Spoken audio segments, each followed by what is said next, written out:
Hello दोस्तों, स्वागत है आप सभी का हमारे यूट्यूब चैनल में। हम अपने पिछले लेक्चर में आपको पढ़ा चुके थे कि किस प्रकार की हमारी फसलें भारत में बोई जाती हैं और उनका पैटर्न क्या रहा है। हमारे यहाँ फसलों के पैटर्न पे हम बात करें तो 3 प्रकार की फसलों का पैटर्न है। मतलब 3 प्रकार के सीजन में फसल बोए जाते हैं। रबी क्रॉप्स होती हैं, खरीफ की क्रॉप्स होती हैं और जायद की क्रॉप्स होती हैं। ये बता चुके थे कि खरीफ की क्रॉप्स, रबी क्रॉप्स और जायद की, जिसमें रबी की क्रॉप्स क्या होती है, ठंडी के समय में बोया जाता है। ठंडी के समय में बोया जाता है, अर्थात हम कहें तो अक्टूबर से लेकर दिसंबर के बीच में बोया जाता है। और गर्मी की शुरुआत में, गर्मी की शुरुआत से लेकर के मिड गर्मी तक हम क्या करते हैं, उसको काट लेते हैं। अर्थात अप्रैल से लेकर जून तक की फसल में हम उसको काट लेते हैं। रबी की क्रॉप्स में अगर बात करें तो उसमें आते हैं गेहूं हो गया, चना हो गया, मटर हो गया, जौ हो गया। ये सारी की सारी जो फसलें हैं ये रबी की क्रॉप्स में आती हैं। इसका जो मुख्य हमारा कंसंट्रेशन पॉइंट रहा है भारत में, वो रहा है भारत का जो हमारा पश्चिमी क्षेत्र, ख़ास तौर पे जहाँ पर थोड़ा सा जब ठंडी के समय में जब इसका बोया जाता है, प्लांटेशन शुरू किया जाता है, अभी इसको बोया जाता है, जब शुरुआती समय में थोड़ा बारिश इसको मिल जाए, और बारिश से इसको ये मिल जाता है, हमारा भारत का उत्तर पश्चिमी जो क्षेत्र है, जिधर से क्या होता है कि हवाएं उस समय उत्तर पश्चिम की दिशा से आने वाली मानसूनी हवाओं की वजह से ठंड के समय बारिश हो जाती है। इस वजह से वहाँ पर मौसम अनुकूल हो जाता है। और जो हमारा उत्तर पश्चिम का क्षेत्र, चाहे भारत का कहें हम, जैसे हमारा पंजाब हो गया, हरियाणा हो गया, ये तो ख़ास तौर पे हमारे गेहूं के लिए प्रसिद्ध माने गए हैं। तो इसमें हमारा रबी की फसल में हम चर्चा कर चुके थे कि ये कौन कौन से प्रकार की फसलें और कहाँ पर हो जाता है। और जो हमारी काटने की बात आती है तो हमारा उसमें गेहूं की बात कर बता चुके थे क्या, या खरीफ रबी की क्रॉप्स की बात, सीधी सीधी बात क्या कि ठंड में बोई जाएगी और गर्मी की शुरुआत में अप्रैल से लेकर जून तक के बीच में काट लिया जाता है, या अप्रैल शुरुआत तक हम काट लेते हैं। खरीफ की बात किए थे हमने, तो खरीफ की बात किए थे कि क्या खरीफ की जो फसल होती है उसे हम जून में क्या होते हैं, हम उसे बोना स्टार्ट करते हैं। अर्थात मानसून का आगमन जब होता है हमारे यहाँ, बारिश से स्टार्ट होने लगती है, मानसून आ जाता है हमारे यहाँ, तो हम खरीफ की फसलों को बोना स्टार्ट करते हैं। और उसमें खासतौर पे खरीफ की फसलों में अगर बात करें तो हमारा जैसे आपका आता है धान हो गया, अरहर हो गया, ये आपका मूंग हो गया, जूट हो गया, मूंगफली हो गया, ये सारी की सारी फसलें जो आती हैं खरीफ की फसल में आती हैं। तो ये क्या होती है, वर्षा ऋतु या मानसून ऋतु के शुरुआत में हम इसे बोते हैं, और शीत ऋतु के लास्ट में, अर्थात विंटर सीजन जब स्टार्ट होता है हमारा, अर्थात सितंबर और इन सब के शुरुआत में हम क्या करते हैं, इसको हम काट लेते हैं। बीच का जो टर्म बचता था हमारा, वो बचता था जायद की फसल। जायद की फसल क्या होती है, दोनों जो फसलों के बीच का जो टाइम पीरियड होता है, रबी और खरीफ के जो दोनों के बीच के जो टाइम पीरियड है, उसके बीच में हम जायद की फसल को हम क्या करते हैं, बोल लेते हैं और काट लेते हैं। और इसमें हम लोग खास तौर पे बात किए थे क्या कि इसमें ककम्बर आता है, मतलब खीरा आता है, मस्क मेलन आता है, वाटर मेलन आता है, और हमारी जो फॉडरस जो आपके क्रॉप्स होती हैं वो सब चारा वाली फसलें सब में आ जाती हैं। इस प्रकार से हम बात करें तो जितनी भी सब्जियां वगैरह हैं, आम, तरबूज, खरबूज, ककड़ी, जितनी भी सब होती हैं सब इसमें आ जाती हैं जायद की फसलों में। तो आज हम अपने इस टॉपिक में चर्चा करने वाले हैं कि जो हमारे भारत में मुख्य जो फसलें हैं, मेजर क्रॉप्स हैं, वो क्या हैं। चलिए आपको थोड़ा सा रिकेप करा दी ताकि आपको क्या हो सके, पुरानी बातों को याद हो सके और आप अपने आप को पुराने लेक्चर से कनेक्ट कर सकें। मेरा पर्पज़ ये था। चलिए आज हम अपने टॉपिक पे पहुंचते हैं, मेजर क्रॉप्स क्या है। मेजर क्रॉप्स में आती हैं वो सारी मुख्य फसलें, चाहे variety of foods and non food crops, जो कि हमारे भारत के या किसी भी देश के विभिन्न क्षेत्रों में बोई जाती हैं। वो डिपेंड करता है कि वहाँ पर मिट्टी कैसी है, वहाँ का क्लाइमेट कैसा है, वहाँ पर किस प्रकार की कल्टीवेशन की प्रैक्टिस की जाती है। इन सब पे डिपेंड करता है कि हम कौन सी फसल वहाँ पर बोया जाता है, कौन सी नॉन फूड क्रॉप्स को बोया जाता है। भारत में जो मुख्य फसलें हैं, मेजर क्रॉप्स हैं जो उगाई जाती हैं, उनमें पहला नाम आता है राइस का, दूसरा व्हीट का आता है, राइस चावल, व्हीट गेहूँ, मिलेट्स। मिलेट्स में सारे आ जाएंगे आपके, ज्वार हो, बाजरा हो, रागी हो, ये सब आ जाते हैं। पल्सेज हैं, दाल, दाल में सारे दाल आ जाएंगे। टी है, चाय, कॉफ़ी, कॉफ़ी होता है, शुगर केन, गन्ना, ऑयल सीड्स, जितने भी हमारे तिलहन के सामान हैं ये सारे के सारे इसमें आ जाएंगे। कॉटन है जिसको कहते हैं सूती, हमारा सूत होता है कॉटन, और जूट, सारे के सारे जो है हमारे मेजर क्रॉप्स होती हैं। तो अगर कोई पूछे what are the major crops grown in India, then you can tell him that the major crops grown in India are rice, wheat, millets, pulses, tea, coffee, sugarcane, oil seeds, cotton and jute, etc. तो first of all हम अपने topic में बात करेंगे कि rice क्या होता है। राइस चावल जिसको कहा जाता है। भारत में अगर चावल कहाँ कहाँ उगाया जाता है, अगर इस पर हम बात करें तो देखिए, चावल को जो उगाने के लिए जो हमारी इसेंशियल कंडीशंस है ना, वो क्या होनी चाहिए, थोड़ा सा चर्चा कर लेते हैं। तो इसके लिए हमें जितनी ज़्यादा पानी की आवश्यकता होती है उतनी ही ज़्यादा ह्यूमिडिटी की आवश्यकता। ह्यूमिडिटी पानी हो, गर्मी हो, मतलब कि आपका गर्मी भी मिलता है। देख सकते हैं जून की शुरुआत में हमारा क्या होता है कि जब आपका बारिश से स्टार्ट होने लगता है, मानसून का आगमन हो जाता है। क्यों? क्योंकि उस समय गर्मी भी अपने चरम सीमा पर रहती है। तो जैसे जैसे गर्मी भरपूर, उसी तरीके से उसको पानी की आवश्यकता भी होती है। ठीक है। और चावल, चलिए अभी बात करते हैं आगे चावल में क्या क्या है, पहले समझ लेते हैं। राइस क्या है? ये एक स्टेपल फूड क्रॉप है, मतलब कि खाद्य भोज्य पदार्थ है, जिसको हम क्या करते हैं, भारत में अधिकतर लोग क्या करते हैं, अपने भोजन के रूप में इसे शामिल करते हैं।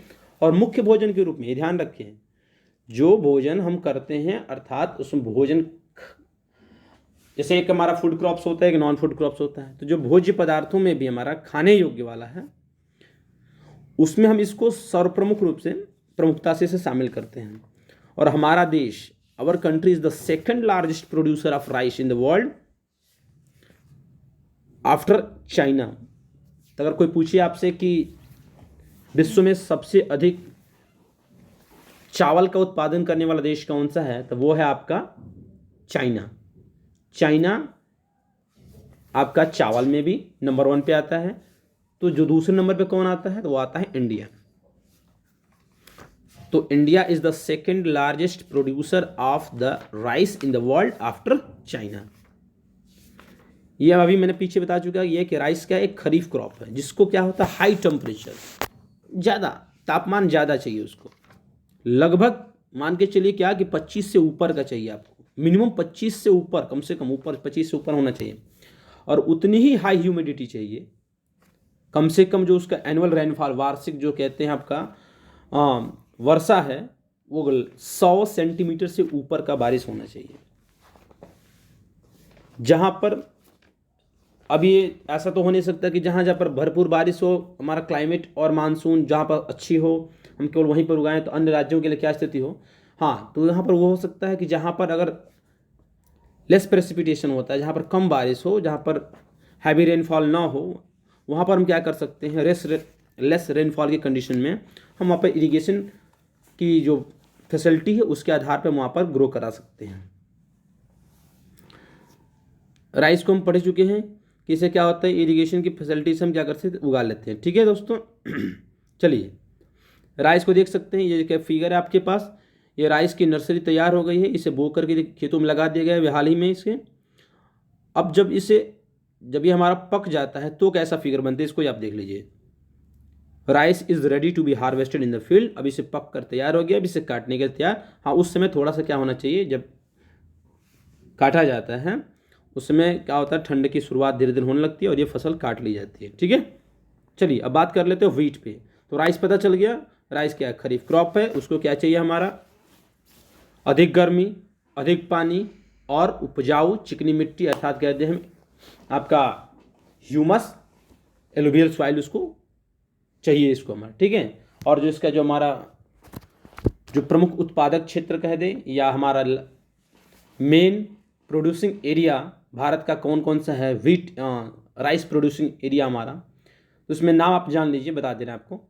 पश्चिम बंगाल हो गया, वेस्ट बंगाल, यूपी हो गया आपको, उत्तर प्रदेश हो गया, आंध्र प्रदेश, असम, बिहार, झारखंड, ओडिशा, तमिलनाडु, हिमाचल प्रदेश, मेघालय, केरला, त्रिपुरा, मणिपुर, महाराष्ट्र, कर्नाटक, मध्य प्रदेश, छत्तीसगढ़, पंजाब।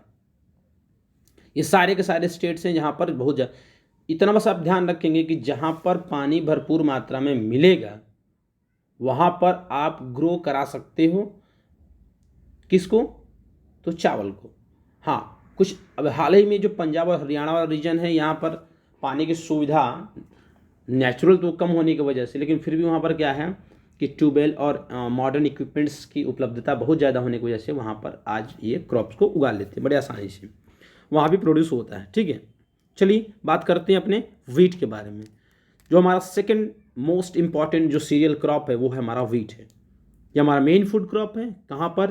तो खास तौर पे नॉर्थ और north western part of the country. मैंने ऑलरेडी बता चुकी अपने लेक्चर के शुरुआत में ही कि जो हमारा वीट होता है ये अधिकतर जो देखा जाता है हमारे देश के नॉर्थ वेस्टर्न पार्ट में, पंजाब, हरियाणा, ये अपना हिमाचल और ये अपना यूपी का बेल्ट, पश्चिमी वाला खास तौर पे, तो यूपी बिहार ये सब पश्चिमी वाला खास तौर पे ज़्यादा मिलता है। ठीक है, और उत्तर का जितना भी है सारा का सारा नॉर्थ वेस्टर्न पार्ट में ये क्या है, तो वीट किस में आती है? रबी क्रॉप्स में। ध्यान रखें, रबी क्रॉप्स में आती है। और इसको जो रिक्वायरमेंट होती है हमारा क्लाइमेट कंडीशन का, वो होता है कूल, अर्थात ठंड का समय शुरुआती जब इसे बोया जाता है उगाने के लिए, और जब पक जाता है तो इसे क्या चाहिए? अच्छी मात्रा में धूप चाहिए। जो देख सकते हैं कि मार्च अप्रैल से क्या होने लगता है, अच्छी धूप खिलने लगती है, तो उसके वजह से हम क्या करते हैं, यही है कि फसलों के जब पकने का जब समय आ जाता है तो इसी वजह से हम होली भी मनाते हैं, क्योंकि उस समय हमारी फसलें धीरे धीरे पक के तैयार होने लगती हैं और उसमें धूप अच्छा खासा खिलने लगता है। हाँ, ये ध्यान रखें कि इसको जो हमारा एनुअल रेनफॉल चाहिए, इसको क्या 50 से 50 to 75 सेंटीमीटर का एनुअल रेनफॉल इसको चाहिए ग्रोविंग करने के लिए। ठीक है, ग्रो करने के लिए। दो इंपॉर्टेंट वीट ग्रोइंग जोन है हमारे कंट्री में।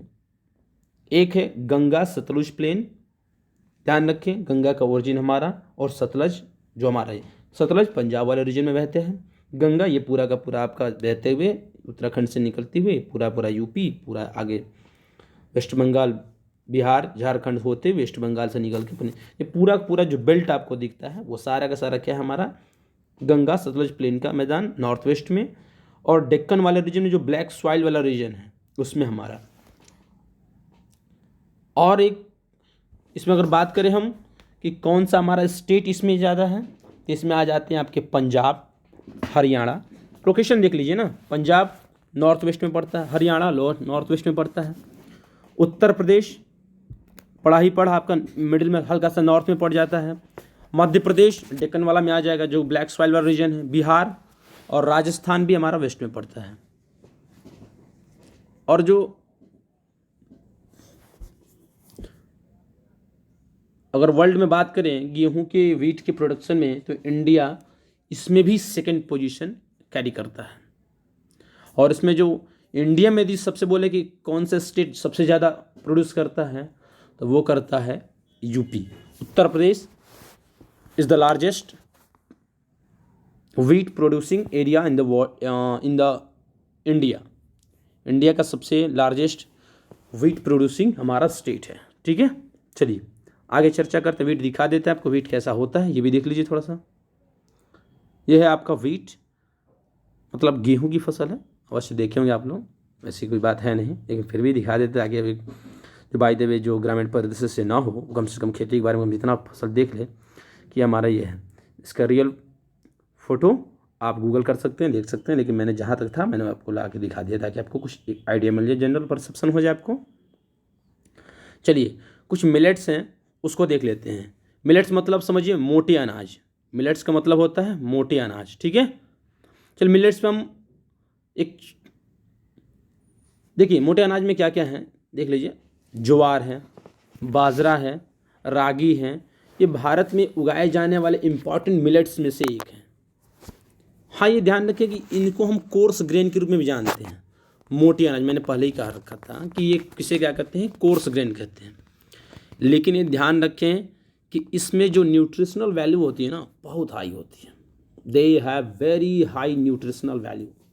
एग्जाम्पल रागी का ले लीजिए, और ये क्लास 10th के बोर्ड के बच्चे बड़े ध्यान से सुन ले, क्वेश्चंस ऐसे ही बनते हैं। पूछ देगा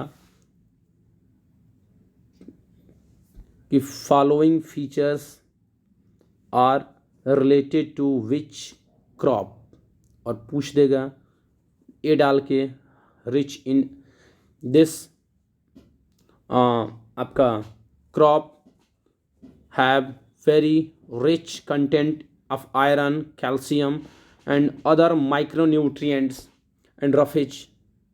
और पूछ देगा कि इसमें से कौन सा है, पूछ दे देगा ऑप्शन में ज्वार है, बाजरा है, रागी है, राइस है। अब आप कंफ्यूज, तो ध्यान रख के ये जो भी बोल रखा है ये दे रखा है रागी के बारे में, क्वेश्चन आ भी चुका है पीछे। आप सॉल्व पेपर या मॉडल सॉल्व पेपर सॉल्व करेंगे तो आपको मिल जाएगा। रागी में क्या होता है, बहुत ही ज़्यादा मात्रा में आयरन कंटेंट होगा, कैल्शियम होगा और अदर माइक्रोन्यूट्रिएंट, छोटे छोटे सूक्ष्म हमारे जो पोषक तत्व होते हैं वो सारे के सारे इसमें मिल जाते हैं, ठीक है। रफेज जो उसका बेकार आइटम हो वो भी हमारा काम का होता है। ज्वार जो हमारा third most important food crop है। पहला कौन सा है हमारा, first most important food crop में हमारा क्या है, मैंने बता चुका है rice. Second most important food crop क्या है हमारा, तो wheat. And third most important food crop is jowar. With respect to area भी है और प्रोडक्शन भी है। एरिया के हिसाब से भी बात कहें तो और प्रोडक्शन के हिसाब से भी कहें तो jowar third most important food crop है, ये ध्यान रखें। It is a rain fed crop mostly grown in the moist area which hardly needs irrigation. अब यहाँ पे कह रहा है कि इसे क्या होगा, मॉइस्ट एरिया में ये उगाया जाता है, कौन, ज्वार, जिस पे इरीगेशन की बहुत कम ही आवश्यकता होती है, विच हार्डली नीड्स इरीगेशन, बहुत कम आवश्यकता होती है इरीगेशन की, क्योंकि वहाँ पर मॉइस्ट एरिया ऑलरेडी होता है, वहाँ पर हमारा जो पानी की सुविधा है ऑलरेडी मिल जाती है। और वो क्या होता है, इरीगेशन की फैसिलिटी, कोई पानी चलाने कोई झंझट नहीं होता, बड़े आराम से उस फसलों को उगा सकते हैं। मेजर ज्वार प्रोड्यूसिंग एरिया कौन कौन से हैं, ध्यान रखें। आप लोगों को क्वेश्चन ऐसे बनाएगा, मेजर ज्वार प्रोड्यूसिंग स्टेट्स, ये in which of the following are not jowar producing states, और ऑप्शन करके दे देगा, इसी में 4 बदल दीजिएगा, एक ठो उसमें कर देगा नहीं वाला, आर नॉट करके दे देगा महाराष्ट्र, कर्नाटक, आंध्र प्रदेश, और एक डाल देगा यूपी डाल देगा, तो आप फंस गए। तब ध्यान रखिए कौन कौन सा है, लोकेशन में ध्यान रखिए, मैप में आप अगर लोकेट करोगे तो महाराष्ट्र आपका पड़ जाएगा, आपका वेस्ट में पड़ जाएगा, गुजरात के जस्ट नीचे महाराष्ट्र पड़ जाएगा, महाराष्ट्र के जस्ट नीचे पड़ता है कर्नाटक, और महाराष्ट्र का अगर ऊपर देखिए मिड में हमारे पूरे भारत के मध्य में है मध्य प्रदेश, इसलिए इसका नाम ही मध्य प्रदेश हो गया। मध्य प्रदेश का आप जब नीचे आते हो तो पड़ता है छत्तीसगढ़, छत्तीसगढ़ के नीचे आप आइए तो पड़ता है आपका तेलंगाना, तेलंगाना के बगल में है आपका ईस्ट वाला साइड में आंध्र प्रदेश पड़ जाता है। तो ध्यान रख के मेजर ज्वार प्रोड्यूसिंग स्टेट कौन कौन से हैं, महाराष्ट्र है, कर्नाटक है, आंध्र प्रदेश और मध्य प्रदेश है, ठीक है। चलिए हम आगे चर्चा करते हैं अपने मेज पे। मेज मतलब होता है मक्का। मक्का क्या है, ये फूड के साथ साथ फॉडर भी है, समझिए। मक्का जो होता है इसे हम भोज्य पदार्थ के रूप में भी ले सकते हैं, खाना के रूप में ले सकते हैं, और साथ साथ पशुओं को खिलाने के लिए चारे के रूप में भी इस्तेमाल करते हैं। मेज को हम खरीफ क्रॉप में भी कंसीडर करते हैं। मेज हमारा खरीफ क्रॉप के रूप में कंसीडर किया जाता है, जिसको हमारे टेम्परेचर की आवश्यकता होती है 21 डिग्री सेल्सियस से लेकर के 27 डिग्री सेल्सियस तक का।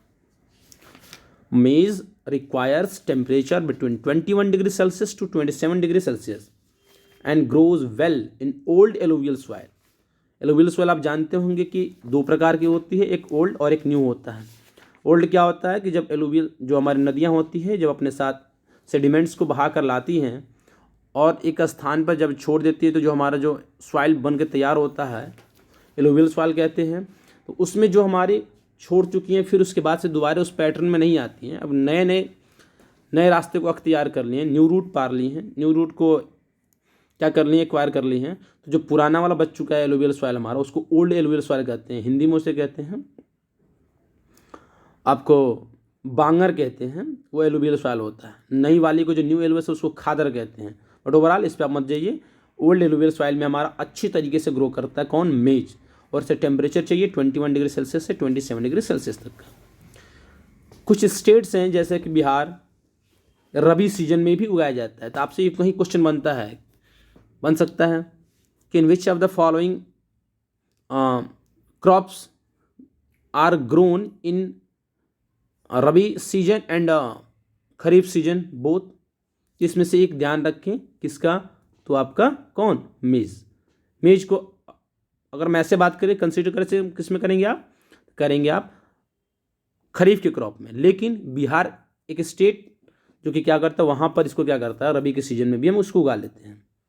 हाँ, HYB सीड्स हैं, फर्टिलाइजर्स हैं, इरिगेशन पेस्ट जो सिंचाई की सुविधा है, इनको इस्तेमाल करके मॉडर्न इनपुट्स के इस्तेमाल करके हम क्या कर सकते हैं, मेज की प्रोडक्शन को भी बढ़ा सकते हैं और इसको कंट्रीब्यूट हमारे देश की टोटल हमारे प्रोडक्शन में इसका और इम्पैक्ट बढ़ा सकते हैं। कुछ प्रोडक्शन एरिया देख लीजिए मेज का। कर्नाटका है, कर्नाटका महाराष्ट्र के जस्ट नीचे पड़ता है। मध्य प्रदेश महाराष्ट्र के जस्ट ऊपर, middle in the country Madhya Pradesh. Madhya Pradesh के ऊपर पड़ जाइए उत्तर प्रदेश, उत्तर प्रदेश के आपके ईस्ट में पड़ जाइए बिहार। आप आ जाइए कहाँ पर, बिहार के नीचे झारखंड होता है, झारखंड मत जाइए कहाँ, सीधा ही आंध्र प्रदेश और तेलंगाना दोनों आपके। आंध्र प्रदेश क्या करता है, ईस्टर्न साइड में पड़ जाता है, उड़ीसा के जस्ट नीचे पड़ जाता है। आंध्र प्रदेश के जस्ट वेस्ट में जाइए आपको तेलंगाना पड़ जाएगा। तो आप थोड़ा सा अगर मैप के ध्यान में रखें तो आपको काफ़ी चीज़ें क्लियर हो जाएंगी, कौन स्टेट्स कहाँ पर है। तो लोकेशन ध्यान में रखें।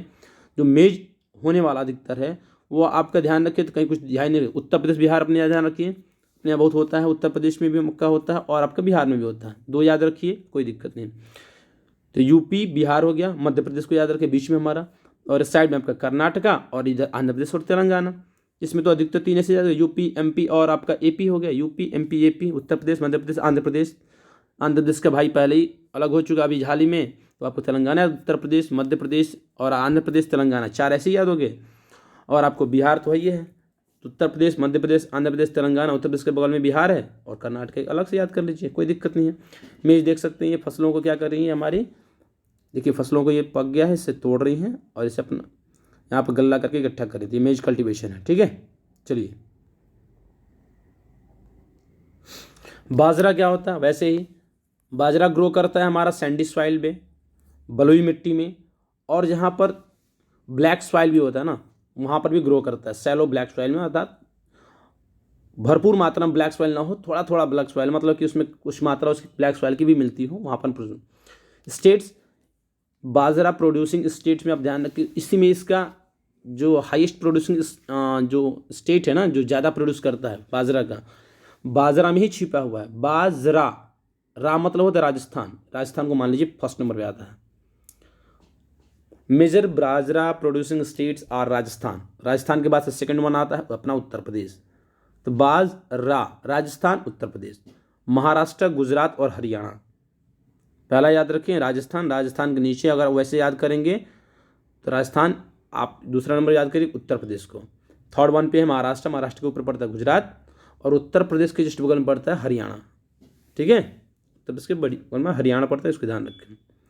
रागी क्या है, अभी तो बाजरा पढ़ते हैं, अब रागी को पढ़ लीजिए। रागी क्या होता है, अभी रागी पढ़ा मैंने कि वो रिच इन आयरन कंटेंट होता है, माइक्रो न्यूट्रिएंट्स बहुत मात्रा में मिलते हैं, हर प्रकार की उसमें जो अधिकतर मिलेगा उसमें हाई न्यूट्रिशनल वैल्यू उसमें भरपूर मात्रा में होती है।